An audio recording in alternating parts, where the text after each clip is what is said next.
Hi, I'm Chris Stirewalt, and this is Power Play. So what if she didn't? What if Hillary Clinton didn't run for president? Or what if, in fact, some Democrat was a game enough bird to mount a serious challenge to the former Secretary of State? How would that go? And who? People who can guess, surmise, or at least have fun doing it include Garland Nixon. He's a radio host, WPFW, and I recommend it highly for the jazz and the justice. And Brad Blakeman, I recommend highly if you can get into Georgetown as a professor, but for his political punditry earned in many years on the campaign trail and in the executive branch with George W. Bush. So here's the deal, guys. The value of running against Hillary Clinton. So we talk about opportunity cost. So you're Martin O'Malley, right? So there's a potential advantage of running against Hillary Clinton, which is you're going to raise your name ID. You get out there, you might get to be the running mate. You got nothing else to do. You're not governor of Maryland anymore. So maybe you're going to do that. But on the other side, there's a risk. And the risk is if you got serious, the Clintons might melt your face. They might go out there and they might drop the dossier. Let me guarantee you that if you've been mayor of Baltimore, there's probably something out there in your past that you don't want to necessarily talk about. And the Clintons would get serious about beating you up. So you're weighing those two things. You're Marty O. You're weighing those two things.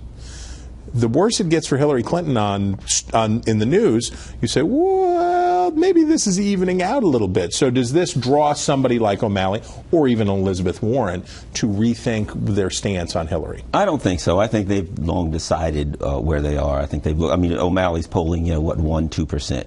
So he really has to.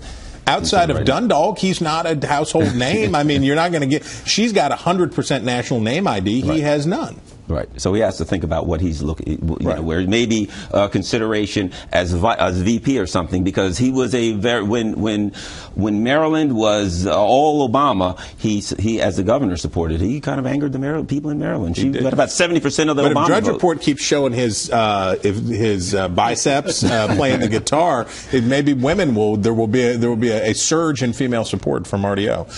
Brad, if you are Elizabeth Warren, though.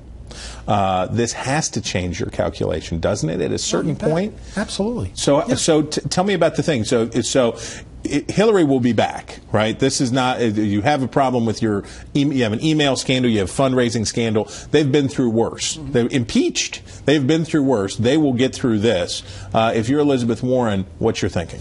Maybe not they'll get through this. Okay. And remember, in 2007, the same Democrats who have said that Hillary was inevitable back then got beat by a community organizer and fought right up to the convention. Yeah, but he was already in her grill by this point. By this point, Obama was already in the mix. There's no question. But if I'm a Democrat like Elizabeth Warren, Webb, and these other guys, I'm sitting hoping that she falters and fails. And if that's the case, I better start organizing now and not be late to the game. Now, And there's no reason why they shouldn't be thinking about it. I owe Garland an apology because I derided your assertion that Joseph P. Biden, Vice President of these United States, was getting traction and was out there. Let me lay something on you that's crazy. If I'm Hillary Clinton, I know I need an opponent of some kind, right? Because if this keeps up, there's a you can go out and you can talk about Scott Walker said this, but the Republicans are a bunch of moving targets. She's a stationary object, and as I've said before, all the Ewoks know where the Death Star is and how to blow it up. So the deal becomes, if you're Hillary Clinton, you need a race of some kind. Bernie Sanders not going to feed the bulldog, right? Socialist senator from Vermont is not going to get it. But Joe Biden's the sitting vice president of these United States. That might actually be good for her, and he would, I'm sure, enjoy go out and doing it, right? There are a couple issues there. Number one, and that is, you can't underestimate Joe Biden.